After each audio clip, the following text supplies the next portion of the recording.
Buddy Readathon is over. It was over on Friday, which is a couple days ago, and I'm here to talk about how I did and all of that jazz. So my book buddy was Felicia from the Little Prairie Library, and the first challenge is to buddy read a book with your buddy, and the book that we buddy read is Jacobee. I should have put the jacket back on, but I forgot to. So Jacobee by William Ritter, and I didn't finish this book. I am not really impressed with it. Nothing is really happening. I don't feel like there's a plot.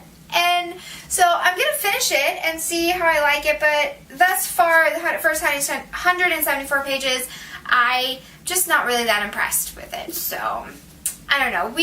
I'll see how I like the ending. Moving on to the next challenge, which was to read a book with your buddy's initials in it, and Felicia's initials are FB, and I picked Dark Matter by Blake Crouch, and I absolutely loved this book. I ended up giving it a 5 out of 5 stars. That's one of the few 5-star books that I've read this year. So this is a book about this guy Jason, and he is this physicist teacher at this know-nothing college, and he has a wife and a son, and his life is just a little bit boring, but you know, he's satisfied with the way his life is, even though it could have went in a different direction.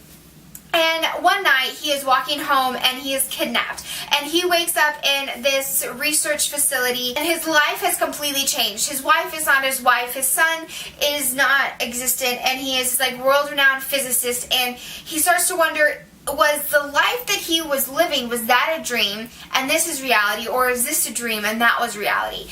And so there's so much more to the story than what is on the dust jacket, that's what was in the description, and that is all I'm going to give you, because this book was just brilliant. I absolutely loved this book. Just the pace of the book, you're just constantly guessing what's going to happen and what is going on, and you think you've figured it out, and then just something else happens, and it was just so good. I do have to say, the science part of it, there were some parts that were a little bit confusing, but I watched The Big Bang Theory, and so it's a lot of sciencey and a lot of physics, and so there's a lot of terminology that I know what they're talking about because I watched The Big Bang Theory. So I would definitely say, if you're looking for a good science fiction novel that is just going to keep you on the edge of your seat, that it's going to keep you guessing what's going to happen, and just give you all of the emotions, because I was laughing and I was angry and I was sad, and it's just heart-wrenching, and it's absolutely brilliant. I loved the story from the beginning to the end. It was so good, so good. So definitely think that you should pick up Dark Matter if you have a need to read something that is science fiction and amazing. So yes, amazing. So that is one book that I finished and one challenge done. And then the next book that I picked up was the book that fulfilled the challenge of read a book with pictures in it, and I picked up the illustrated edition of Chamber of Secrets. And again, I should have put the dust jacket back on, but oh well.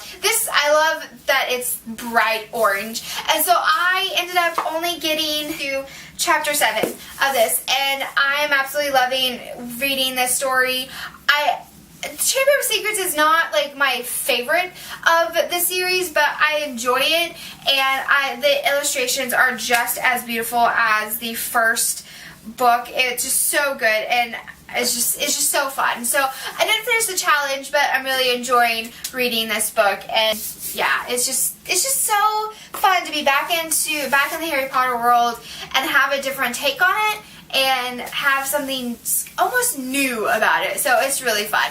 Okay, and then challenge number 4 was to read a book just because you want to.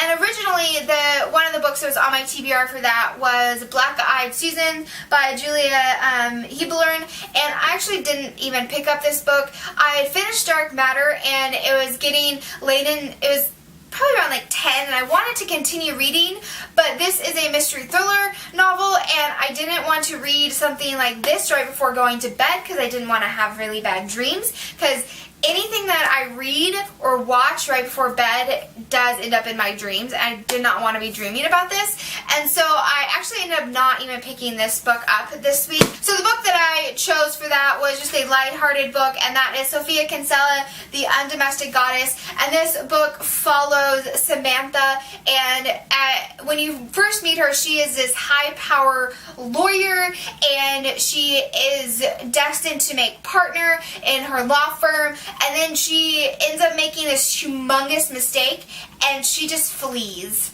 Just leaves. Just runs away, and turn of events and just crazy, crazy just like happenings. She ends up interviewing, not meaning to, interviewing for this housekeeping position and gets the job, and she doesn't know the first thing about cleaning a house or cooking, and she's gonna have to do all those things. And the beginning of it was really funny. I would have to say I enjoyed the first 2/3 of this book.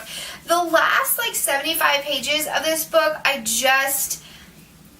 the character of Samantha just started to really grate on me. I don't know, there was just something about her that she wasn't lovable flaky or lovable neurotic. She was just, I don't know, there's just something about her that just really grated on me. And then the way that things happened at the end, it just bugged me, the fact that she's a lawyer and she is a genius, and she doesn't do things the way, I'm not a genius or a lawyer, and I know that if you would have done it such and such and such, you wouldn't be in this position. And I don't know. And I do also think that it put a really bad light on the law industry, that all lawyers are people that work 7 days a week, 20 hours a day, and don't have a social life, and bail on all of their friends and all of this stuff. And I'm like, yes, I know that a lot of that's part, that if you're in a high power law firm, that you probably do work that hard, but not all lawyers are like that. And it just makes it seem that if you're going to be a lawyer, you have to sacrifice having a life outside of the law firm, and sacrifice your health, and sacrifice your sanity in order to be a lawyer. And I'm just like, that's so not true. And I feel like it also just puts a negative connotation on women working hard and women choosing to work in the housekeeping industry, or choose to stay at home and, take care of a house and clean and, cook. And it's like, well, if you do that, then you're anti-feminism. And it's just, I feel like it just had really bad negative connotations at the end. And I don't know, it's not my least favorite of Sophia Kinsella's books. There's one I didn't even finish, but it doesn't have that light-hearted feeling that her Confession of the Shopaholic series does. And I ended up giving this book a 3 out of 5 stars because I did enjoy the first, 2/3 of it. I thought it was just ridiculous enough that it was funny. But the last part of it, I just couldn't, so. Okay, that wraps up the Book Buddy Readathon. I ended up finishing 2 books, finishing 2 challenges, starting 4 books, and I read a little over 1,000 pages, which I think is still pretty good. So, guys, let me know down below how you finished this readathon, if you participated, or if you read any of the books that I read, and all of that. So, that's all I got for you.